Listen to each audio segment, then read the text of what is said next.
Ang Lucena Ward 1 ay nagkaroon ng pagbisita sa Rise and Rebuild Foundation upang magbigay ng serbisyo. Kumusta naman po yung mga ani? Maganda po. Ito po, 28 kilos. Ito lang. Ilang kilos? 28 kilos. 28. Ano pong tanim yan? Cabbage po. Cabbage. Lucena Ward 1 po. Nandun ang... Dito, nakita namin ang kanilang iba't ibang tanim na gulay katulad ng cabbage, kangkong, talbos ng kamote at marami pang iba. Nakita rin namin ang kanilang malawak na taniman.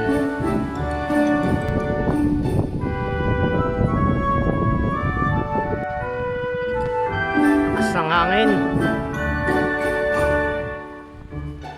Ano ang method of farming ginamit nyo dito? Mid-lider. Okay, thank you. Ginaanon mo, usbong na marami. Yan ang kagandahan sa kangkong, matagal ang buhay niyan. Ano magiging source of water niyo? Sa deep well din? Meron po kaming drilling, Drilling. pag-drill po yun.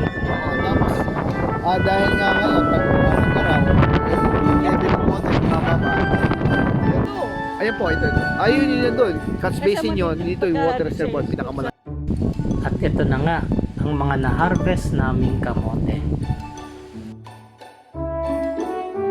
Yun o bang kamote na ginamitan ng mid-lider method eh? Nakakautok din.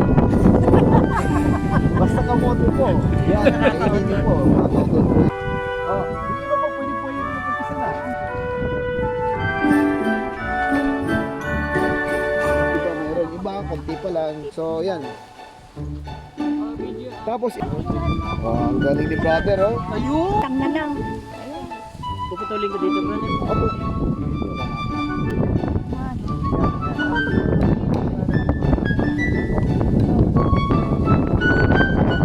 Bigas, di ba?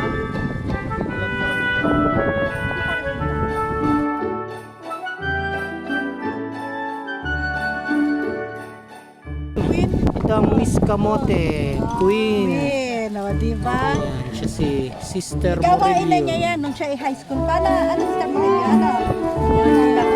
Elementary. Ano pong masasabi niyo, Sister Morillo? Ito yung may Queen, ang kamote Queen. Oh, yan po. Ito naman ang princess. Oh, yan naman ang princess, oh. Si Princess Kamote. Ayan na na. Dami. Ang galing nyo. Ang galing. Oh, ano na no? Ito naman ang matrona ng kamote. Baka nakikikuha lang ako sa kapit.